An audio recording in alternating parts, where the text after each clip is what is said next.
Praise the lord. పరిశుద్ధుడు ప్రభువు మనల్ని ప్రేమించి సజీవ లెక్కలో ఉంచి ఆయన విలువైన సందేశాన్ని వినడానికి ఈ సదవకాశం ఇచ్చిన ప్రభు అయిన దేవునికి కృతజ్ఞతాస్తుతులు. అందరు ఎలా ఉన్నారు? బాగున్నారు కదా? ఈ దినం మనము ఒక బలమైన సందేశాన్ని వినబోతున్నాం. వాక్యం విని బలాన్ని పొందుకుందాం. దేవునితో సంబంధం కలిగి జీవించుటకు వాక్యం ద్వారా బూస్టును పొందుకుందాం. సరే ప్రియులారా, ఈ లోకంలో మనకు రకరకాలైన సంబంధాలు ఉన్నాయి. తల్లిదండ్రితో కూతురు కుమారుడి సంబంధం, స్నేహితులతో స్నేహితుని సంబంధం, బంధువులతో సంబంధం, గురువు శిష్యుల సంబంధం, భార్యాభర్తల సంబంధం, పిల్లలతో సంబంధం, ఇలాంటి సంబంధాలు కలిగి ఉన్నాం. కానీ మనల్ని పుట్టించిన సర్వ సృష్టికర్త అయిన దేవునికి తన ప్రజలను ప్రేమించి అనేక బాంధవ్యాలను కలిగి ఉన్నాడు. ప్రభు అయిన క్రీస్తుకు తన ప్రజలతో ఎట్టి బాంధవ్యములున్నవో వాక్యానుసారముగా ధ్యానించుకుందాం. మొదటిదిగా కాపరి గొర్రెల కాపరులకు గొర్రెలకు ఉన్న సంబంధం అనగా ఆయన షెపర్డ్, ఆయన కాపరి, మనం గొర్రెలము. మనకు యేసయ్యకు సంబంధము ఉంది. యోహాను సువార్త 10వ అధ్యాయం 11వ వచనంలో, నేను గొర్రెలకు మంచి కాపరిని, మంచి కాపరి గొర్రెల కొరకు తన ప్రాణం పెట్టును. గొర్రె సాధు జంతువు, తన యజమానిని హత్తుకొనిండు జంతువు. అయితే కొన్ని గొర్రెలు భౌతికమైన స్వేచ్ఛను కోరి మంద నుండి వేరుగా పోయి క్రూర మృగముల బారిన పడడం లేక ప్రమాదంలో చిక్కుకోవడం జరుగుతూ ఉంటుంది. కానీ ప్రేమగల కాపరి అలా నశించిన దానిని వెదకి రక్షించడానికి మంచి కాపరిగా ఈ లోకంలో జీవించాడు. తన గొర్రెలకు నిత్య జీవం నిచ్చుటకై తన ప్రాణమును సహితం అర్పించుటకు సిద్ధపడ్డాడు ఆయన. నేను వాటికి నిత్య జీవం నిచ్చుచున్నాను కనుక అవి ఎన్నటికి నశింపవు, ఎవడునూ వాటిని నా చేతిలో నుండి అపహరింపడు. యోహాను సువార్త 10వ అధ్యాయం 28వ వచనం. ఆయన తన గొర్రెలను స్వయముగా పేరున ఎరిగిన కాపరి. అంటే ఆయనకు నీ పేరు తెలుసు, నా పేరు తెలుసు. నిత్య జీవమునిచ్చు కాపరి, సమకూర్చు కాపరి, గాయపడితే గాయం కట్టు కాపరి, ఎత్తుకునేటటువంటి కాపరి, పచ్చిక గల చోట్ల పరుండజేయు కాపరి, శాంతి జలముల యొద్ద మనల్ని నడిపించేటటువంటి కాపరి. ఇట్టి గుణలక్షణములు గల కాపరి మరి మందలో, అలాంటి మందలో మనం ఉన్నామా? అపవాది మందలో ఉన్నామా? అనుదిన జీవితంలో మన సహవాసం ఎక్కడ? ఈ లోకములో నీ సహవాసమును బట్టి నిత్యత్వములో నీ నివాసం నిర్ణయించబడుతుంది. ఇక్కడ మనము దుష్ట సహవాసాన్ని విడిచిపెట్టి యెహోవా నా కాపరి, నాకు లేమి కలగదు అని దావీదుతో పాటు నీవు కూడా మరి ఆయన కాపరిగా పెట్టుకుంటున్నట్లు మనం కూడా పాట పాడవచ్చు. ఆయన కాపరత్వం కింద నిత్య భద్రతను మనం పొందుకోగలం. ఎందుకంటే నశించు గొర్రెలను రక్షించుటకు ఆయన లోక పాపములను మోసుకొని దేవుని గొర్రె పిల్లగా ఈ లోకానికి రావడమే గొప్ప విశేషం. తర్వాత ద్రాక్షావల్లికి తీగెలకు ఉన్నటువంటి సంబంధము మనకు యేసయ్యకు కూడా అలాంటి సంబంధము కలిగి ఉన్నాము. నేను నిజమైన ద్రాక్షావల్లిని, తీగెలు మీరు. ఎవడు నా యందు నిలిచియుండునో, నేను ఎవని యందు నిలిచియుందునో వాడు బహుగా ఫలించును అని యోహాను సువార్త 15వ అధ్యాయం 1 నుంచి 8 వచనాలలో ఉంటుంది. ఫలములలో ద్రాక్ష పండ్లు రసభరితమైనటువంటివి. మరి ఆ యొక్క ద్రాక్ష రసము సంతోషాన్ని కలగజేస్తుంది, ప్రాణాన్ని తెప్పరిల చేస్తుంది, అలసినటువంటి ప్రాణాలను. ఇశ్రాయేలీలు పండ్ల కాలంలో ఈ ద్రాక్ష రసాన్ని సమృద్ధిగా సమకూర్చుకొని వాళ్ళు నిల్వ చేసుకుంటారు. మరి ప్రభు అయిన క్రీస్తు అటువంటి శ్రేష్టమైన రసమునిచ్చు ద్రాక్షావళిని నేను అని చెప్పి తన ప్రజలను తీగెలు మీరు అని చెప్పుచున్నాడు. నేను కేవలం ద్రాక్షావల్లిని, ఫలించవలసిన తీగలు మీరు అని చెప్పుచున్నాడు. ఈ తీగలు చుట్టూ మొదలు నుండి సారం తీసుకొని ఎగబ్రాకుచు తమ స్వంత సమయములలో ఫలమును కలిగిస్తాయి. అలా సారం తీసుకొని ఫలించక గొడ్డుబారి ఉంటే ఫలించే తీగలు మరి అధికముగా ఫలించాలని పనికిరాని ఆ తీగలను కత్తిరించి వేస్తాడు. కాబట్టి ఆయనలోని తీగెలముగా బహుగా ఫలించాలి. ఆయనను తోటి మనుషులను సంతోషపెట్టాలి. మనం ఫలించకపోయినా కారు ద్రాక్షలు కాచినా ఆయనను దుఃఖపరిచే వారం అవుతాము. మన యజమానిని దుఃఖపరిచి జీవించగలమా?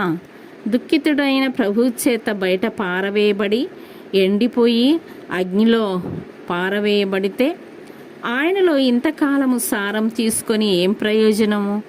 మీరు ఫలించి అభివృద్ధి పొంది భూమిని నిండించుడని ఆదామవలను దీవించగా వారు కారు ద్రాక్షలు ఫలించారు.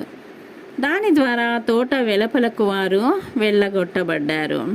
ప్రియ సహోదర సహోదరి, నీవు నిజమైన ద్రాక్షావళిలో ఉన్నావా, వేరుగా ఉన్నావా? ఆయనకు వేరుగా ఉంటే ఎండిపోయే ప్రమాదం ఉంది, మరి జాగ్రత్త. తర్వాతది తండ్రికి కుమారునికి ఉన్న సంబంధం. మనకు యేసయ్యకు తండ్రి కుమారుడు కుమార్తెల సంబంధం ఇచ్చాడు. మన సహవాసం అయితే తండ్రితో కూడాను ఆయన కుమారుడైన యేసుక్రీస్తుతో కూడాను ఉన్నది. 1 యోహాను పత్రిక 1వ అధ్యాయము 3వ వచనములో దేవుడైన యెహోవా 6వ దినమున నరుని సృజించి నరుడు ఒంటరిగా ఉండుట మంచిది కాదని వానికి సాటి అయిన సహాయమును ఆ నరుని నుండి నిర్మించెను. వారి ఇరువురిని ఏదెను తోటలో ఉంచాడు. ఆయన తన అమూల్యమైన వాక్కుల ద్వారా వారిని ఏదెనులో ఆనందింపచేస్తూ సహవాసం కలిగి ఉన్నాడు. వారి ఇరువురికి ఆయన తల్లిగాను తండ్రిగాను దేవుడుగాను రక్షకుడుగాను సమస్తమును తానై ఉన్నాడు. దేవుడు కరుణా వాత్సల్యములు గలవాడునై ఉండి మానవుడు దేవునికి దూరమై పొందుచున్న బాధలను పొందనయున్న పాప శిక్షను ఎరిగిన వాడై కడుపు తరుక్కుపోయిన వాడై నరుని నశింప చేయుటకు ఇష్టపడక వాడు తాను చేసిన నేరమునకు పశ్చాత్తాపడి పాపమును విడిచిపెట్టినట్లయితే వారిని క్షమించి ఒకని తండ్రి వారిని ఆదరించినట్లు ఆదరించడానికి ఆయన ఇష్టపడ్డాడు. యెషయా గ్రంథం 66వ అధ్యాయం 13వ వచనము. స్త్రీ తన గర్భమున పుట్టిన బిడ్డను కరుణింపక మరచున వారైనా మరచుదురు గాని నేను నిన్ను మరువను. చూడుము, నా అరచేతుల మీదనే నిన్ను చెక్కి ఉన్నాను. అంటే తల్లి కంటే కూడా ఎక్కువ బాధ్యత కలిగి ఉన్నాడనమాట. మనం పరలోకమందున్న మా తండ్రి అని ప్రార్థన చేస్తాం. దేవుడు తండ్రిగా మనకు పరిచయం చేసుకుంటున్నాడు. జన్మనిచ్చిన తండ్రి దూరం అవుతాడు. ఎన్ని సంవత్సరాలైంది నీవు నేను నాన్న అని పిలువక, కానీ మనకు తండ్రిని ఇచ్చిన దేవుడు మాత్రం దూరం కాడు. ఈ తండ్రితో సహవాసం కలిగి ఉంటే మనం బ్రతికి ఉన్నంతకాలం మనం తండ్రిని కలిగి ఉంటాం. మనము మన తండ్రి యొక్క స్వాస్థ్యం.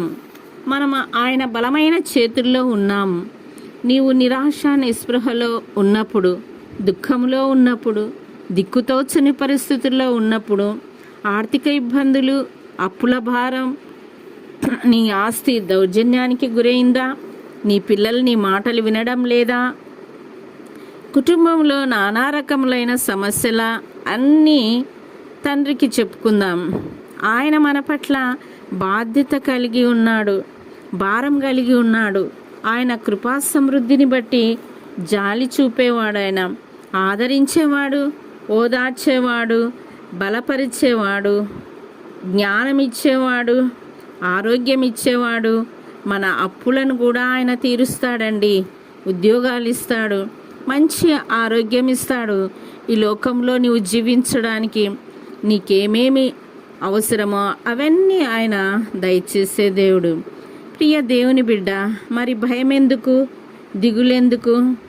తను ఎందరు అంగీకరించరో వారికందరికీ దేవుని పిల్లలగుటకు ఆయన అధికారం అనుగ్రహించెను. యోహాను సువార్త 1:12 కాబట్టి ప్రభు అయిన క్రీస్తునందు నీవు సంపూర్ణ విశ్వాసం ఉంచితే మనకు క్రీస్తుకు ఉన్నటువంటి తండ్రి సంబంధం, నాన్న సంబంధం పటిష్టంగా ఉంటుంది.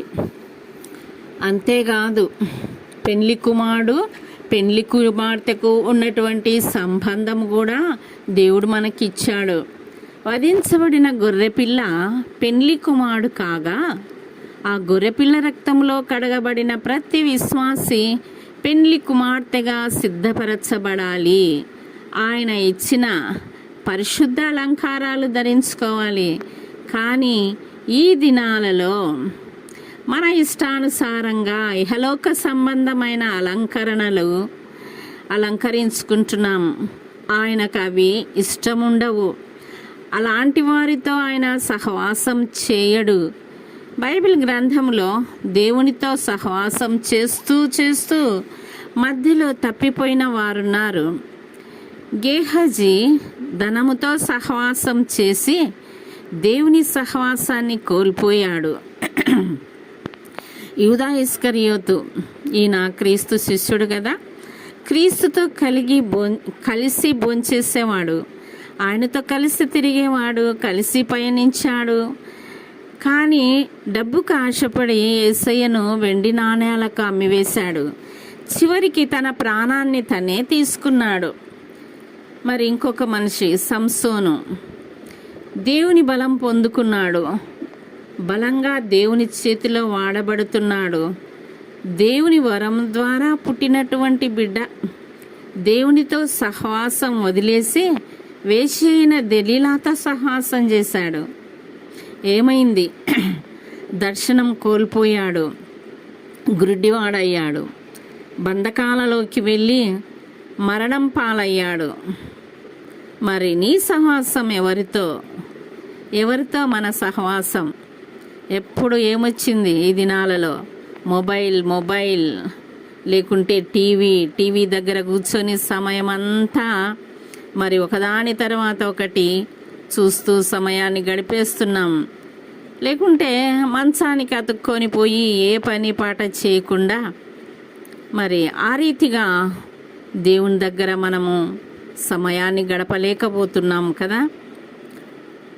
We should have fellowship with God. మరియు దేవుడిచ్చిన కుటుంబంతో, భర్తతో, భార్యతో, పిల్లలతో సమయం గడపాలి అని చెప్తున్నాడు దేవుడు. ఎందుకంటే ఆ కుటుంబం అది దేవుడిచ్చినటువంటి వరం. అంతేకాకుండా సంఘముతో కూడా సహవాసం కలిగి జీవించాలి అని చెప్తున్నాడు. దైవజనులతో సంబంధం కలిగి ఉండాలి, దేవుని బిడ్డలతో సహవాసం కలిగి ఉండాలి, ప్రార్థనలో సమయం గడపాలి, బైబిల్ చదువుతూ సమయాన్ని గడపాలి. అప్పుడు మన జీవితాల ఆత్మీయంగా వర్ధిల్లుతాయి. అలాంటి కృప దేవుడు మనందరికీ దయచేయునుగాక. ప్రార్థన చేసుకుందాం. మా ప్రియ పరలోకపు తండ్రి, నీ మధురమైన మాటలు వినిపించిన దేవా మీకు వందనాలు. మమ్మల్ని మీ బిడ్డలుగా చేసుకున్నారు, మాకు అధికారం ఇచ్చినారు తండ్రి, మీకు వందనాలు. మీతో సన్నిహిత సంబంధం కలిగి జీవించాలని, చివరి వరకు నిన్ను వదలక హత్తుకొని జీవించే కృపను దయచేయండి. నీ ఉంటే చాలు దేవా, మేము సమస్తము కలిగి ఉన్నట్లే. ఈ ప్రార్థన యేసుక్రీస్తు వారి నామములో అతి వినయంతో రతిమాలు వేడుకుంటున్నాం తండ్రి. Amen. May God bless you all. మరొక వారం మరొక సందేశంతో కలుసుకుందాం. Thank you.